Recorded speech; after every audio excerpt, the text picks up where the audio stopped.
So this speech is actually going to be really, really boring, but I knew if I put rock stars in the title that everybody would show up. Okay, maybe too early. That and they actually put a lawyer in the other room, so I know it's like tough competition with Titus. Anyways, my name is Ethan. I'm the CEO and founder of Vango, and I'm going to talk about a couple things today. One, I'm going to talk about my vision and how we can make visual artists rock stars. And as part of that, I'm going to tell you about my story. And so that my hope is that you walk away with a couple tips as founders in thinking about how to launch a startup. So, how do you make visual artists rock stars? To give you background, my sister is a very talented artist, and growing up, I saw, how she's creating all this amazing work, but nobody was buying it. And then I looked at my own room, and I saw I had these really boring posters like this. And many of my friends had empty walls. And so I asked myself, why is this that people that are creating such amazing work, really cool artists like this, who's actually a Polish artist, Justine, are creating really fascinating visual art, but yet nobody is buying it. And so I went out and I thought about it. My background is a psychologist. And I realized that most of us, we grow up and we go to museums where the art is amazing but priceless. And then we go to galleries. Can I come down here? I'm gonna come down here. We go to galleries, where it looks like this. And so, you go from an environment where the art is priceless to one that is very intimidating. And so psychologically, we often think that art is something that is not so accessible for all of us. And so I thought back and looked at this, and it's like, okay, people want art, but they find the art world intimidating. Discovery is really overwhelming, and pricing is confusing. And so I looked and thought about the radio. Now, if you go back actually 130 years, the music was something that you only heard at a big concert hall if you were wealthy, or if you were out on the street and you saw a musician, right? It wasn't in the homes, and so it was really something that was only for the wealthy or for those who came across it. The radio brought music into the home, and it was when that happened that people started thinking about music on a daily basis. And they put it in their home, and so my thought was, okay, if we can get if we can get art into the home and make it part of an everyday discussion, then it'll be something people are more comfortable buying. Let's see. So how did I get started with this? So this is how many founders are there in the room right now? Or entrepreneurs, potential founders? Excellent, okay, that's everyone, okay, we'll work with that. So what I realized was getting started as a founder is really difficult. And so I said to myself, okay, one is I need to utilize a platform like this. I know talking to people here in Poland, there's a number of sort of incubators that are popping up and startup communities. And it's coming to things like that help jumpstart your idea, because you're with a bunch of people who are like-minded and trying to figure out how to get an idea out there. And really, for me, it was a big push. It said, okay, I have this idea. How do I get it started? So my top advice, or first piece of advice to getting started, is utilize a platform. The second is to tell everybody. And I know for the founders out there, it's something that's really hard in the beginning when you have this idea. You hold it very close to your heart. And you think, okay, I don't want to tell anyone. Maybe they'll steal my idea. Maybe they'll think it's stupid. And I thought this. But literally what I did was I told everybody. I told my taxi driver, I told my mom, I told all my friends. And as a result, what happened was I got a lot of feedback. And this was something where I was able to quickly iterate on the idea, make it better. And so by the time I thought about launching Vango, I was able to have enough feedback that it was a higher likelihood of success. The next is to build a passionate team. This is one of the most difficult things in launching a company. It's really hard work. There's long hours. This is stuff you guys know. And so we often look at skill as something that we should go after. We need someone who's really good at marketing, or we need someone who's really good at sales. when I found that by building a passionate team, I had people who were just coming to work every day, really excited and willing to learn. And so I think when you go out there as a founder, really look for people who reach out to you, who are excited about the idea, because over time, that will trump any, they will learn, and that trumps skill from someone who might have a lot of talent but isn't as excited. Design thinking. This is an idea that starts with empathy and understanding who your user is. And so again, it's one of those things where sometimes you have an idea and you just jump out there and you just say, okay, this is it and I'm gonna go. Whereas utilizing design thinking, I can send more information about this, but it's really talking to your user, understanding why. And so there's a rule that I have, which is called the 5 whys. When you give somebody something to look at, have them say, what is it, why don't you own art?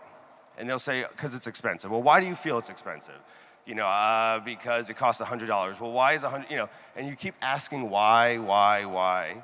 And eventually you'll get to that root cause or the issue that can, if you solve that, then you will solve for the bigger issue. And so for us, the one thing I saw was with art, it wasn't that people didn't want it or they preferred blank walls or they wanted posters, but it was that they just found art was something that deep inside, they thought wasn't for them. It was like, okay, this is something that only rich people do or that rich people collect.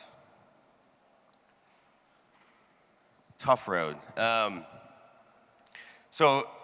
As we got started and going, it's not easy. And so there's a couple things along the way. One is, this was a video, is raising money can be difficult. And when you have an early idea, getting out there and getting someone to believe in it is challenging. So one of the tough things that we had was raising money, but again, we actually went after our top customers who were using our product to raise money from. So that's one piece of advice that I would have for you. The next is pivoting. It's interesting because all these big startups you hear about, Uber, Airbnb, they all pivoted. And this is something that is not talked about. And I think we often think about pivoting as almost like it's like a defeat. Like, oh, I wasn't right. Now I have to change course. And for me personally, it's like, okay, I was wrong. And so I think people wait too long to pivot, actually. And it is a very hard point because on one hand, you don't want to just be jumping back and forth with your idea and keep changing course.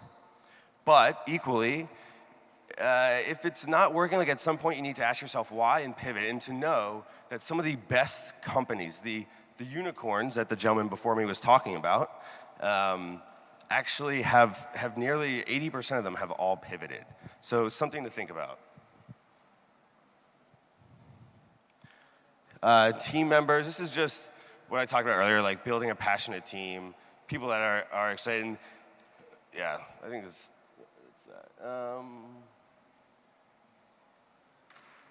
okay, so top 10 lessons learned. So I set out to create visual rock stars. How do we do that? I actually created this company called Vango. And what Vango is it's like your personal art advisor in your pocket. And so I realized I needed to build confidence, I needed to make discovery really easy, and I needed to give people a way to experience art in their home, quickly. And so what I did was we built a phone, a mobile app, where you can go on and view some of the top emerging artists in the world, see new art every single day, and then work with an art advisor who can help you find art you like, who puts you through a style quiz. You can take pictures of your room. They'll show it to you, and then it actually has augmented reality where you can see the art hanging on your wall. So literally, it's like bringing art into your home. And as a result, people feel much more comfortable purchasing it. And it's amazing, we find that, so 60% of our buyers have never purchased visual art before, but 91% of them come back and buy again. And it's art is so addicting, and once you get a taste, it's you get hooked. And so what we found was okay, how do we give people that taste? And so again, we created a mobile app. It gets in your home. You can see it on your wall. And And as a result, like we have something like 4,000 artists from around the world, most of which were not able to create art full time. In fact, 80% of artists go to school for 2 years later are no longer creating. I mean, think about that. It's like if what you were doing, it's like 80% of you, you can no longer do it in 2 years. And as a result of our platform, they're now all creating art full time. And so what do we learn along the way? Again, top 10 lessons. You can do more as you grow. So for the founders, again, it's once you, in the beginning, it's really hard, but as you grow as a company, you're able to move faster, do more marketing, sell quicker. And so that's something to think about. The other is customer service can be your biggest weapon. Early on, you don't have a beautiful product like Apple. So how do you compete? One of the best things you can do is to deliver amazing customer service. Talk to all your customers, answer it quickly. In fact, they will help drive your product and be some of your biggest advocates.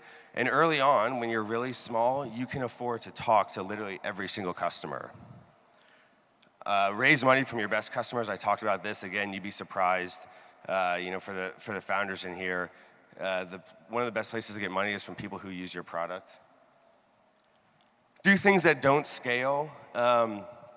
You've probably heard this, but early on, we would literally send someone to everyone's house before we built this thing to help be their in-home art advisor for free and hang their art and do all of that. Obviously, as we grew, we could no longer do that, but we learned so much from doing that. So thinking about doing things that don't scale, make a marketplace one-sided.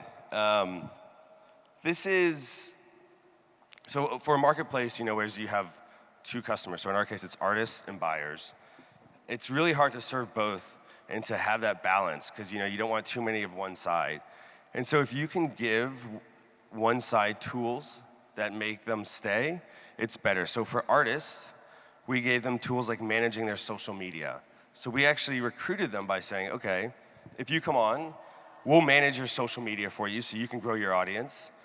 And by the way, we'll also sell your work. And so that was a way to get them to come in and to stick around, even when we started off and we weren't actually really selling any of their work.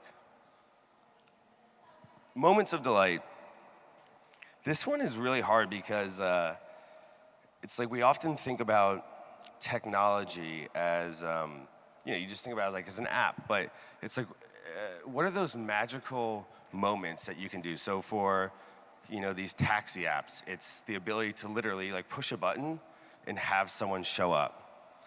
For Vango, it was the ability to have someone hold their phone up and to see the art, augmented reality on their wall. I think delivering at least one moment of delight in whatever it is of your product is critical because that's the thing that makes, it's hard to measure, but it's the thing that makes people smile and gets them to come back. This is one, it takes longer than you think. When I started, I was okay, I'm gonna do this for maybe 2 years, and then I'm gonna sell it for, $20 million, and then I'm gonna be done. And the truth is that it just takes a long time. So I think be ready for that. And again, these big companies, these unicorns, the Airbnbs, the Ubers, Amazons. I mean, Amazon has been around for 30 years. Airbnb, 8 years. Uber, I think 7, but we all think of it as someone that just popped up overnight. And so again, if you're thinking about starting a company, just be ready to, for it to be a longer road than you might think. Balance between quick tests and tweaking. This was something where, again, with your product, you're always, or your idea, you're always you're trying to move quick. And the problem is that sometimes there's a difference, in my opinion, between tweaking something a little bit, a feature you have to make it work, and doing a quick test where you're saying, will this work? Because nothing works as well as you think initially, but at the same time you want to learn fast. So the term throwing a bunch of things at the wall. And so how is it that you kind of balance this notion of, okay, I'm gonna do a bunch of quick tests with saying okay, this didn't work the first time, but maybe if I tweak a little bit of it, it will, it will work over time. So that's something to think about. dig into the data because at small, it'll be 10x. So again, when you first start off, the first person who bought art on our platform was my mom. The second person was my aunt. The third person was my cousin. And I soon ran out of family members, so then we had to find other people to buy art. But, when you're really small, let's say you might only have 10 customers or 100, it's hard to think, okay, I did this one thing and one person bought. Like, that doesn't sound like a lot. Or, we came in and today we put this new button and it caused, a 1% increase in sharing. The thing is, it doesn't sound like a lot, but at 10x, so, what happens when you multiply your customers by 10 or 100 or 1,000? Those little things actually make a huge difference. So again, this is more like being optimistic, and if you make something that you see a positive change, but it doesn't feel like that much, just think, okay, what if I had 10 times more people? Because eventually, you will. Okay, so when you're pitching, go in order of traction, team, and story.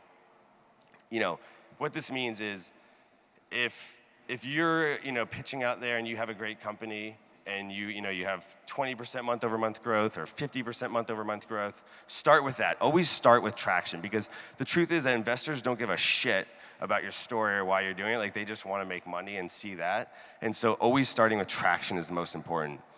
But if you don't have traction and you just started, the second thing is to talk about your team. So, if your team, let's say, for example, I started an art company and it's like the team members, one person was a famous artist, another person was a curator in one of the top museums. That's something that it gives credibility to your team. And so if you don't have traction and you don't have a really strong team, the last thing is story. And this is your, why are you excited? Why are you doing what you're doing? It's actually the part.